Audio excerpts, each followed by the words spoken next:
Hey, I'm back with another review. This is Recap with J.DAREL, Love and Hip Hop New York, Season 5, Episode 1. Let's get into it.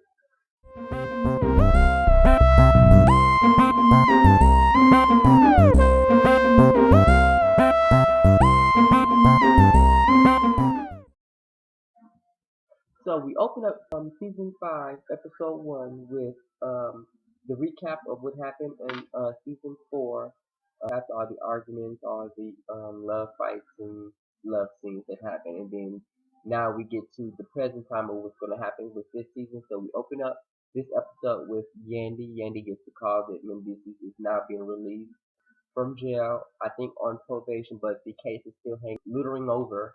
So he's not totally free, but right now he's free so they can work on things, work on their relationship, and basically she gets the family back. So she's very happy. She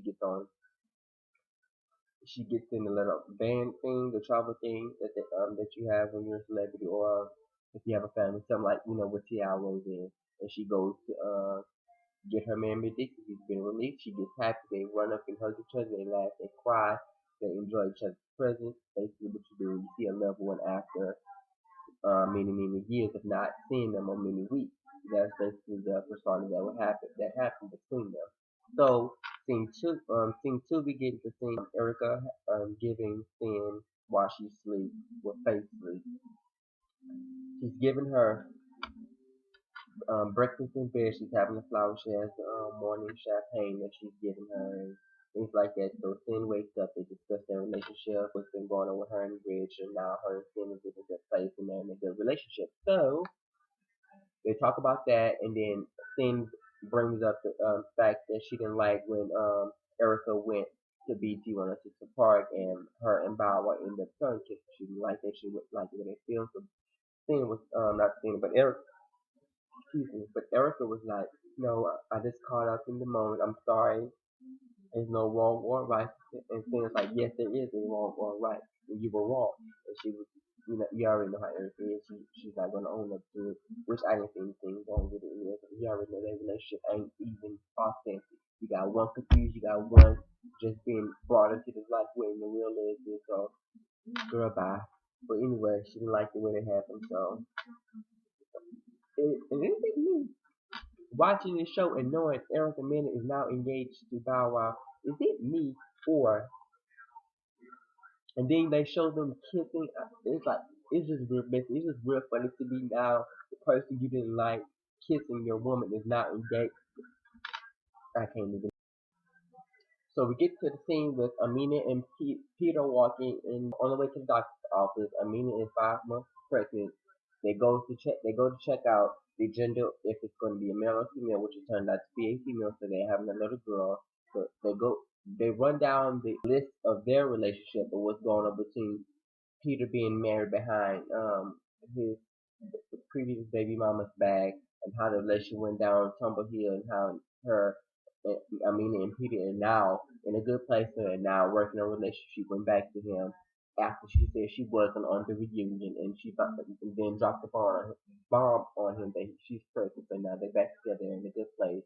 They having a baby, and Peter comes in his confession like, yes, now I got 8 kids. Like there's something to brag about because they do not all have the same mother. And you're in this mess playing childish games, and you're what 40, almost 50, and you playing childish games that somebody my age or in the age bracket I am would play because they haven't found it just yet. But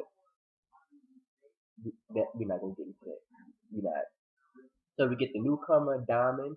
I take that back. She's in LA. She's in LA. She has a daughter that she's raising in LA, but she wants to leave LA and to pursue a new life and to kick off her relationship with new boyfriend with another newcomer.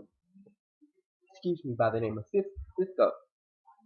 So her sister is not feeling, and her family is not supporting her situation of her leaving LA and leaving her daughter behind to go start a new life.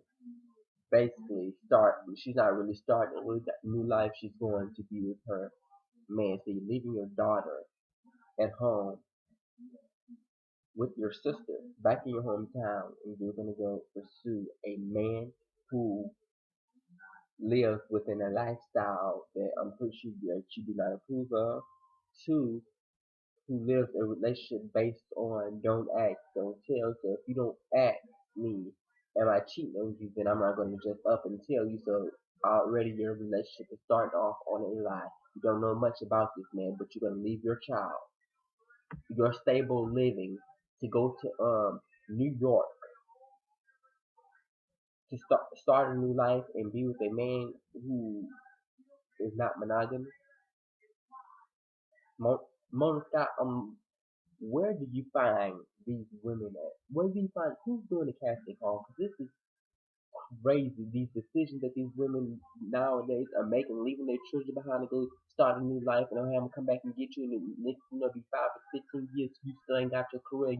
You've been through 5 months, you're pregnant, you've been brought down, just crazy. Like, and then he's like, and then she talks to him. They meet up once she gets there and visit him because he's in town. So they visit each other, go out and enjoy themselves. So they're talking, and she's like, "Well, I'm going to move to New York with you, so to be together and do this and that." And he's like, his facial expression was like, "No, I'm not. I don't want you to do this. I like the long distance relationship, this, that, and the other."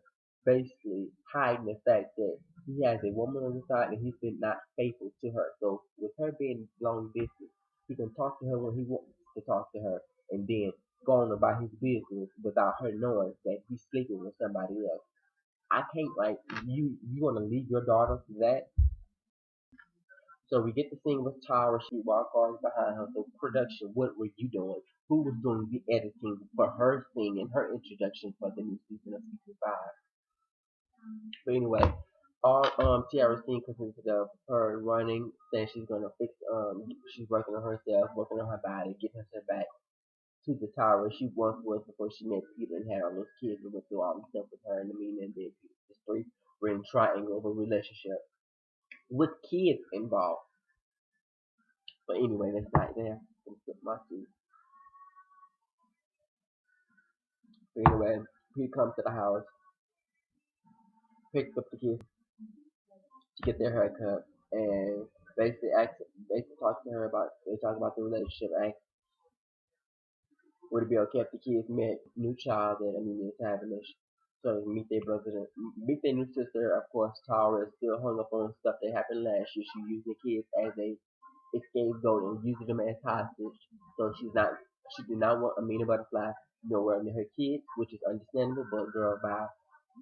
These kids want to meet the kids would meet their nieces. They do not know what's going on. All they know, dad is not at home. I'm pretty sure kids these days are smart, but the things that you're trying to tell them, they do not need to know at that age. Then you would destroy them. Right now, you're cutting them short because now you're limiting them just because of what you and Peter got going on. It's like, girl, bye. Cameras has been off for a whole good year. You had enough time to process it all, but you're still having problems. Get over it. Get back to you and get back to what you need to do to so you can go to the next level. Because obviously Peter has done that. So basically, with this scene, we get Chrissy, which is newcomer, talking to her talking to her boyfriend, which is a married man who's in the middle of a divorce, who is now separated but still legally married. So she's with a married man, and he goes by the name of Chink. I don't know what's going on. You look 50 years old with a 50 years old with a name like Chink. Die. I'm not. We're not gonna go there because we're just not gonna go there. So they're talking about their relationship, about commitment, about what he's gonna do once he's divorced, once because he's over his wife, with this, that, and other. I'm just over that whole situation. Really wasn't giving much. So that segment was gone. Yandy, the best scene in Love in New York that made it authentic. That this thing showed me that if it wasn't anything else, that this thing was real. Mendici took the cake in this scene. Lil Mendici. So Yandy is taking Lil Mendici. They're talking. Basically, he doesn't know that he's going to meet up with his dad. He doesn't know that his dad is out. But she went to pick him up from his acting classes, and he's getting ready to premiere in one there. I guess they did a little small movie in his acting class, and they're getting ready to premiere, so she wants to go to the premiere party. And basically, she wants him to say, I want my daddy to be there. But she's going down on the list, and he's going down on the list to tell her who he wants to be at his premiere party, this and that, they're talking. And then out of nowhere, Big Mendices, which is his dad, walks up. And Mendices, excuse me, Mendices gets a glimpse of his dad and runs over to his dad and gives him the biggest, strongest hug he can possibly give and said, Daddy, I miss you. And starts crying. When I tell you that was an emotional moment that I usually don't cry through movies, but when I watched that scene, the purity, the realness that came in that moment was real. That lets you know it's like how much a child impacted into his father's life, a son mainly. So when that father figure is not there, just imagine his life without his father being there. You see how it is when he used to being with his father day by day, hour by hour, minute by minute, second by second, and once that time is broken apart and then they reconnect, it's like it's crazy.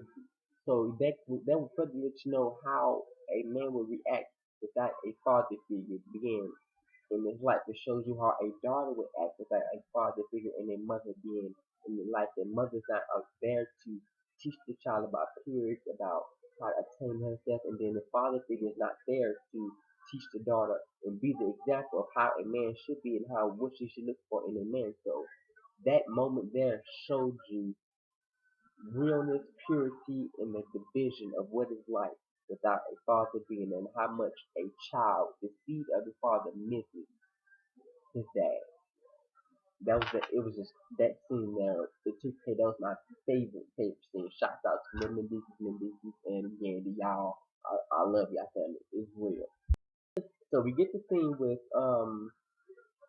Diamond leaving LA and leaving her child behind with her sister to go to New York to be with her man and start her new life. That was that scene. It really wasn't nothing. So we go back into Yandy. Yandy throws a surprise um, welcome home party for Mendices. They throw it at the club. Everybody's there. Most of the cast is there. They chilling. Chrissy is there. Um, Rich Dollars is there. So they out on the time. They celebrate. They turn neck. They popping bottles and things like that. So Rich Dollars, after taking shots to Chrissy and Mendices, goes over after they separate because of course they're gonna be known to have a good time. So Rich Dollars sight sees and see that Chris is there. Chris is known to have models and pretty ladies on her arm because I guess she used to be some kind of pimp or something. I don't know what kind of name you call it, but she's a pimp. But she used to be a pimp back in her day, so of course she had that lingo. I had them pretty ladies around. So with that being said, and her having a business, so with that being said, um, Rich Dollars walks over because he's getting ready to do a calendar shoot for a liquor that he's doing. So he needs some pretty ladies. So him and Chrissy talk business, and that's basically that. She mentions that, hey, I'll rock with you and do business, but that little thing you had on your arm, Miss Erica Mena, she don't rock with. Apparently, they had some kind of old beef. Erica Mena used to work with her when she was pimping, and she made money off of Erica, and guess Erica got the big kid and don't remember her no more, and been talking mess about her and this, that, and the other. So they have some prehistoric doggone beef. And if it me or is Chrissy too damn old, first of all, to be on the show? Two, you're too old to be rocking the hairstyle and acting the way you do. So, like I said again, Mona doggone Scott Young. Where are you finding these people at? So we get the scene. Yandy meets up with Mendices. Mendices drops the bomb and say, "Hey, I got a surprise for you." So she goes and meets up with him. And he drops the bomb and say, hey, babe, you've been holding me down while you've been taking care of the house and taking care of the kids and doing everything and being a big support to me in my life while I was going through the situation of him being locked up and incarcerated over some situation I would not mention. So to show his gratitude, he takes her out and allows her to relax in Las Vegas. They go to Las Vegas and have fun. They turn up and do this and that. So that was that scene. They arrive after a long flight. So they're basically going out on time, sightseeing and doing some things and enjoying each other's company. Next thing we get with the event that the casting call with Chrissy and Rich Dollars. Rich Dollars relays on her and said, "Hey, we had some type of business with Erica Mena with money situation." So I told her that to meet me here, not in here, but meet me outside. Of course, Chrissy is not having. She said, "I told you that I don't like her. I have beef with her. I have a problem with her. Why would you bring her in my presence? We came here to work, not." And then basically he's like, "Yeah, it is what it is." So my whole point that he was being very messy. Like he knew exactly what he was doing in the producing of what they were doing. They wanted drama, they wanted an argument and possibly a fight, so they can sell the hell out of this season and this episode. So that I'm already on to Mona Scott's antics and the producer, and so I already know how everything is set up. I already know what they do to expedite drama. That's why Christy left, the real Christy left. But anyway, so after that scene, they go. He leaves. Erica takes him and says she's outside, so they go meet up, talk about discussion that this, that, and other. So Christy says, "I know this nigga did not just leave me in here to work all by myself. I guess Rich Dollars to her has left the scene for a long time. She should go outside." Her and Erica see each other. They exchange words, throw slugs. Erica act like she doesn't know who Chrissy is. Chris like, "You know damn well who I am.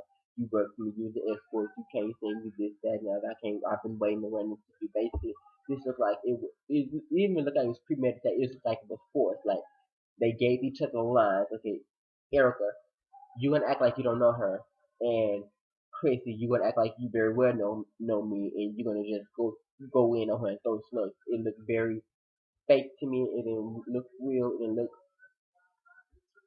whatever. That's it. I'm over this thing. It was too much. Chrissy, 58 years old, and acting like you're five.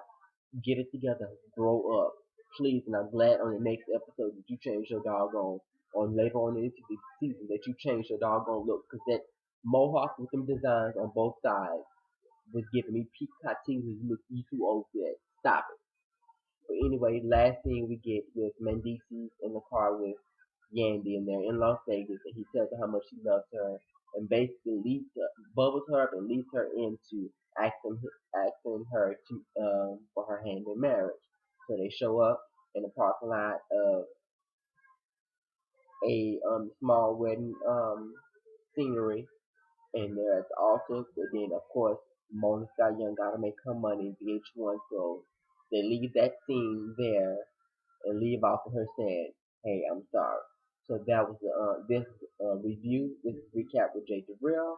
Love and Hip Hop, Season 5, Episode